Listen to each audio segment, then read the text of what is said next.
taarifa ya habari ya makambi ya mwaka 2026 mwezi wa 7. Msomaji wako ni Alexander Emmanuel, na kwanza ni muhtasari wake. Ufunguzi wa kambi letu la watoto mtaa wa Tambani, kanda ya Mkombozi, mwaka 2026. Mafunzo na nyimbo katika kambi letu la watoto. Changamoto na mibaraka katika kambi letu la watoto. Chakula na mapambo katika kambi.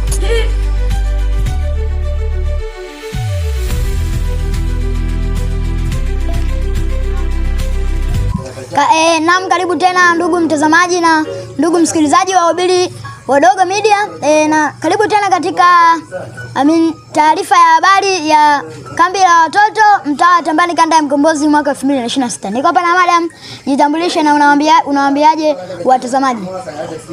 Naitwa Mary Manuel. Karibuni sana katika chaneli yetu ya Wahubiri Wadogo Media. Ndugu watazamaji na wasikilizaji, naenda kuangalia taarifa yetu ya habari ya leo. Naitwa Mary Manuel. Kwa kwanza taarifa yetu ya habari, tuanze na madam. Madam, una nini cha kuambia wasikilizaji na watazamaji? Asante sana. Kambi letu la watoto lilianza tarehe 11 mwezi wa 7 na kumalizika tarehe 18 mwezi wa 7. Kwa kupata taarifa zaidi, tumsikilize mwanaripota wetu Alex Barnabas. Asante sana studio za Wahubiri Wadogo Media. Mimi ni ripota wako Alex Barnabas John, nitakayetumika kukuletea taarifa zote za makambi ya kanisa la Adventista Mkombozi. Eneo la kambi la Adventista wa Sabato Mkombozi linapatikana katika mtaa wa Mkombozi, kata ya Tambani, wilaya ya Mkuranga. Historia inaonyesha kwamba kambi hili ni la pili katika kambi la mtaa wa Tambani. Ili kupata taarifa zaidi ya kambi hili, ungana na mwanahabari wetu Pendo Nyankena. Katika kambi letu la Mkombozi tulianza makambi yetu tarehe 11 mwezi wa 7 mwaka 2026, na hili ni kambi inavyoonekana ni kambi la pili tangu makambi ya hapa Mkombozi yaanze, na kambi hili litaisha tarehe 18 mwezi wa 7 mwaka 2026. Na kambi hili limebahatika kupata makanisa manne ambayo ndio yanayofanya kambi hili liendelee kuwa zuri zaidi, ambayo makanisa hayo ni kanisa la Mwanadilatu, na kanisa lingine ni la Tumaini, kanisa lingine ni la Kitonga, na kanisa la mwisho ni ambapo eneo husika panapofanyika makambi ambalo ni kanisa la Mkombozi. Pia katika kambi letu libahatika kupata wahubiri mbalimbali na walimu wa watoto wawili. Mwalimu mmoja anaitwa Mwalimu Ankodi, anatokea katika kanisa la Vikindu, na mwingine anaitwa Madam Neema, yeye anatokea Kibaha.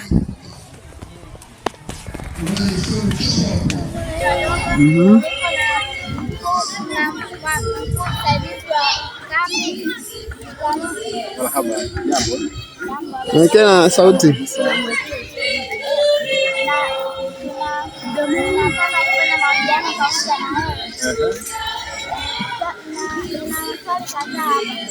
Karibu sana. Swali la kwanza, nataka utuelezee kwamba ni kwa namna gani mlifanya, jitihada gani kuhakikisha kwamba makambi haya yanafanyika vizuri?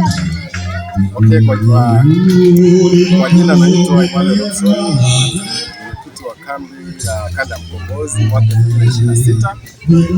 Kambi hili kwa ukweli tunamshukuru Mwenyezi Mungu kwanza kuweza kupata wachungaji ambao wameweza kuja kutuhudumia. Wachungaji kwa na wachungaji mbalimbali, tulikuwa na Pascal Yengo kutoka Bugema, lakini kwa tulikuwa na Daniel Mshola kutoka Segerea, lakini pia tulikuwa na pastor mwingine alikuwa anaitwa Nazari, kijana pastor kijana lakini mashuhuri. Kwa kweli tumebarikiwa sana kuwepo kwa au watumishi katika kambi hili la kanda ya Mkombozi. Tumebarikiwa sana.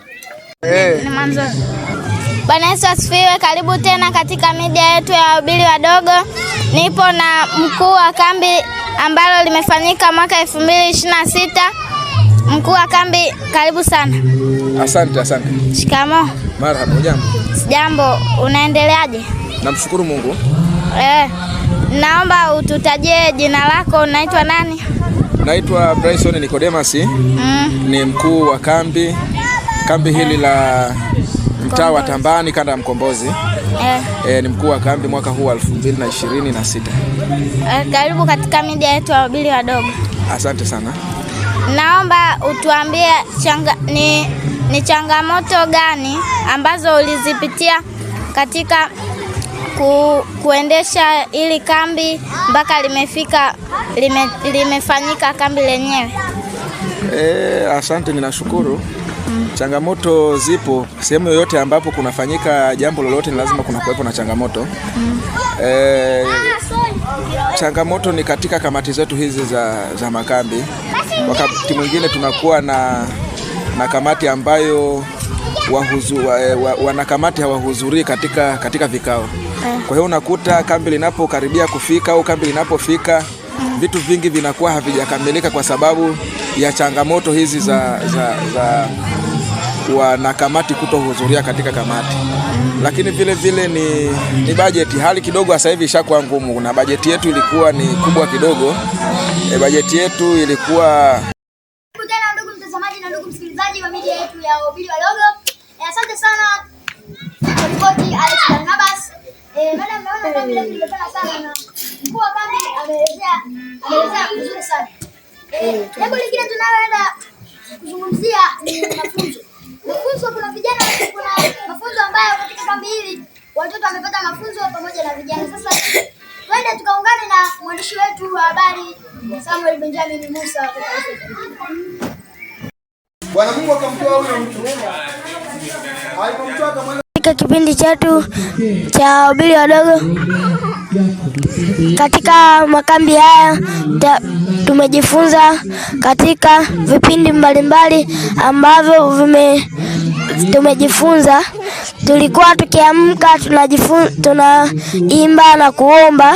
Tulipokuwa tukimaliza tunakuwa tunaingia katika migawanyiko, tunajifunza Biblia pamoja na stadi za mikono, lakini pia tukajifunza masomo kama afya, mazingira, uwakili na imani pia tukajifunza. Tukaona kwamba Nuhu alijenga safina na akaambiwa mvua itanyesha, lakini muda mwingi kulikuwa hamna mvua. Lakini Nuhu kwa imani akaamini ya kwamba Mungu atatenda. Kwa hiyo akawa na imani hadi mvua ikanyesha. Katika mazingira tulijifunza kwamba kutunza mazingira na kutotunza mazingira. Tukajifunza kwamba kutunza mazingira ni hali ya kuweka mazingira kuwa safi, kuwa na mvuto, kupanda maua na kadhalika. Na tukaona kwamba kuchafua mazingira ni kuchafua vyanzo vya maji. Unakuta mtu anachafua vyanzo vya maji akikojolea na pia akifanya haja kubwa. Kwa hiyo tukaona kwamba tukajifunza ya kwamba kuna uwakili wa muda, kuna uwakili wa mali, kuna uwakili wa vitu vingi, lakini tulijifunza hivyo. Tulipojifunza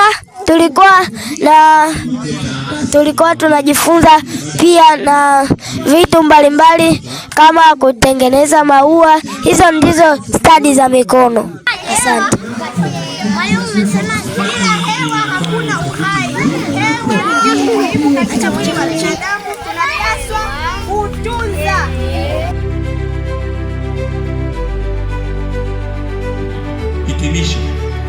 Na tulipomaliza walimu wetu Amkodi pamoja na mwalimu Neema walituongoza katika kufanya mitihani, lakini tulifanya mitihani kwa kweli, watu walikuwa wengine walifeli, lakini wengine walifaulu.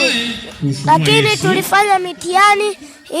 tulifanya mitihani na tukafanya majaribio mbalimbali kupitia mitihani, na wengine walifanya vizuri na wengine walipoteza. Lakini katika makambi haya na wakaribisha wote katika makambi yanayofuata.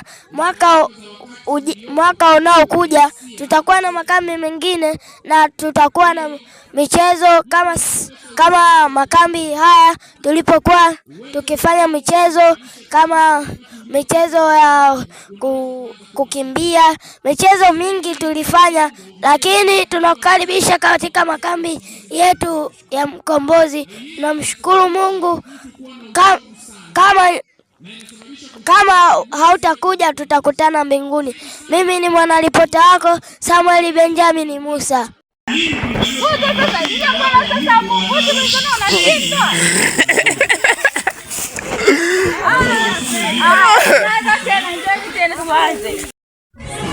Na ndugu mtazamaji, hapa ndipo makambi ya kanisa la Adventista wa Sabato Mkombozi yalipofanyikia kwa upande wa wakubwa. Na huu hapa ndio moto ambao aliutumia, ambao unasema nitakwenda nikimsubiri Yesu, ambao ndio huo kwa wakubwa. Lakini pia wao kwa wakubwa wimbo mkuu walikuwa wanautumia ni wimbo namba 161, lakini kwa wadogo ni nyimbo namba 4. Na fungu ni lile Luka 21 na ule mstari wa 28. Karibu sana kanisa la Mkombozi. Mimi ni ripota wako Alex Barnabas wa Wahubiri Wadogo Media.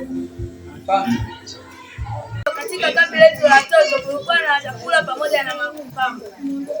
Ili tupate taarifa zaidi, mwanaripota wetu Catherine Edison ametupatia taarifa zaidi. Ndugu mtazamaji na ndugu msikilizaji, hapa nipo katika kambi, eneo la kambi watoto hapa Mkombozi. Na hapa hivi ndivyo ilivyo mandhari ya kambi hili na mapambo haya ambao walimu wetu wametufundisha, na mapambo mengine haya hapa kama unavyoona, na haya yote na maua yalitengenezwa kwa ustadi. Walimu wetu wametusaidia, wametufundisha jinsi mapambo yanavyopambwa, wametufundisha jinsi ya kutengeneza maua. Walimu wetu wanatupenda, na kama unataka kujifunza jinsi ya kutengeneza maua, karibu katika kambi letu la Mkombozi. Kutoka kambi la watoto hapa Mkombozi, hapa kanisa la Mkombozi kanisa Mkombozi mtaa Tambani. Mimi ni mtangazaji wako Kelvin Barnabas wa Wahubiri Wadogo Media.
Salama, habari ya kwako?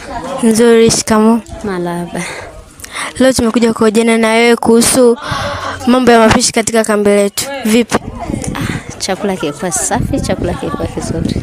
Mungu akubariki. Amen. Asante. Na naomba utajie changamoto ambazo zilikupitia katika kuandaa chakula cha makambi yetu. Changamoto ilikuwa moja tu, kwamba changamoto kubwa ni pesa, kwamba zilikuwa kidogo. Kwa chakula tumejikuta badala ya kuandalia chakula kizuri watoto wetu pamoja na wageni wetu, tumeandaa chakula cha aina moja. Hata kilichokuwepo pia kilikuwa ni kizuri. Ubarikiwe. Amina, asante. Hili ndilo eneo ambalo wapishi walikuwa wanatumia kupika vyakula katika kambi letu. Hapo unapoona tulikuwa tunafanya usafi wa vyombo ambavyo walitumia katika kula pamoja na kupikia. Mimi ni mtangazaji wako Catherine Edson kutoka Wahubiri Wadogo Media.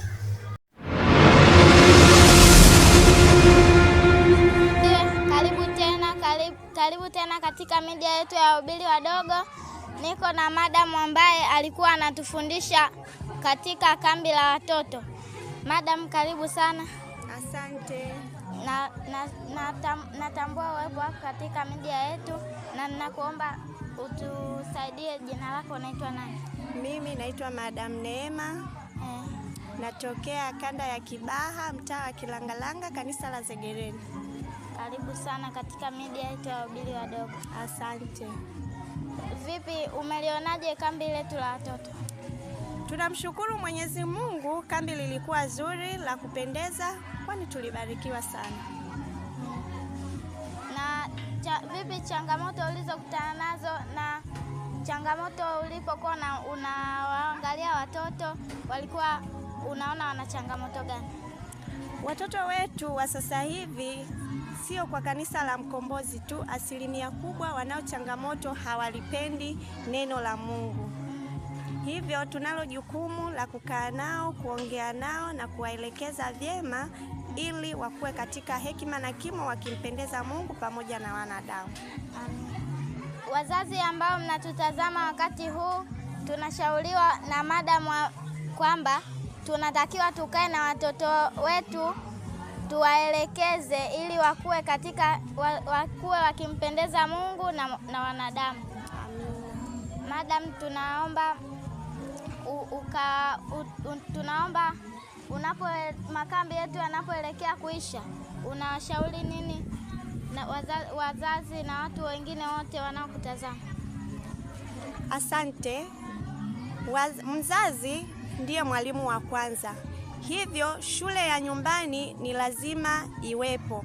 Mzazi, unapokuwa na mtoto wako nyumbani, mfundishe, muelekeze, hata anapofika kanisani awe tayari kuna kitu alichoelekezwa na mzazi kuanzia nyumbani.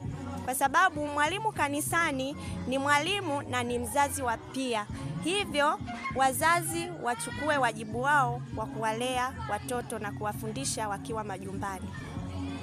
Wazazi mnaotutazama, tumeambiwa kwamba mkae na watoto wenu, muwaelekeze namna wanavyotakiwa kufanya wakiwa kanisani na hata nyumbani, ili siku Yesu anaporudi, siku ya mwisho, tuweze kwenda naye pamoja mbinguni. Nikiripoti kutoka katika viwanja vya kanisa la Mkombozi ambapo makambi yetu yamefanyikia hapa, mimi ni Madam Pendo Emmanuel. Mungu awabariki.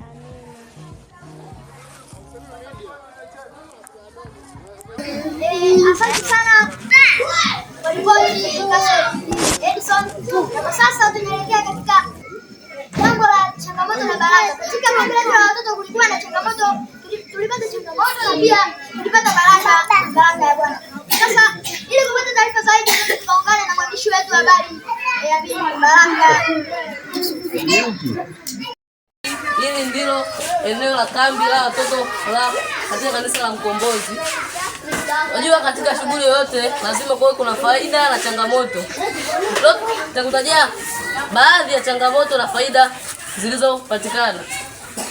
Changamoto ya kwanza ilikuwa ni watoto kuchelewa vipindi, ambayo kulikuwa kutokana na sababu mbalimbali. Na pia changamoto ya pili ilikuwa ni wanafunzi kutokuhudhuria vipindi kwa sababu ya kwa sababu ya kufunguliwa kwa shule. Na pia na baadhi ya baraka tulizobarikiwa na Mungu katika kipindi hiki cha siku 7 za mahubiri. Katika siku 7 za mahubiri ni kutoka mbalimbali masomo mbalimbali, na pia tulijifunza kuwa wakili waaminifu wa Mungu, na tulibarikiwa kujifunza jinsi ya kuishi maisha mema ya kumpendeza Mungu na wanadamu, na tulijifunza mambo mbalimbali kama mnavyoona hapo. Kwa hiyo tulibarikiwa kiukweli na Mungu. Asante. Kutoka katika eneo hili la makambi ya watoto mtaa Matambani kanda Mkombozi, mimi ni mwanaripota wako Baraka Yusufu kutoka Wahubiri Wadogo Media. Ndugu mtazamaji, habari sasa ndio inafikia mwisho, inafikia ukingoni. Sasa madam Mary tupe tofauti kati ya kambi la mwaka huu na kambi la mwaka jana. Asante. Kambi la mwaka jana ilikuwa na changamoto mbalimbali, lakini kambi la mwaka huu limekuwa ni kambi nzuri sana katika kambi letu la watoto. Tunashukuru sana wazazi, tunashukuru sana walimu pamoja na watoto. Mungu awabariki. Amina. Ndugu mtazamaji, kabla ya kumaliza taarifa ya habari, mtasari wake ufunguzi wa makambi yetu ya watoto mtaa Matambani kanda ya Mkombozi mwaka 2026. Changamoto na mibaraka katika kambi letu. Mafunzo ya nyimbo katika kambi letu la watoto. Chakula na mapambo katika kambi letu la watoto. Katika kambi lijalo.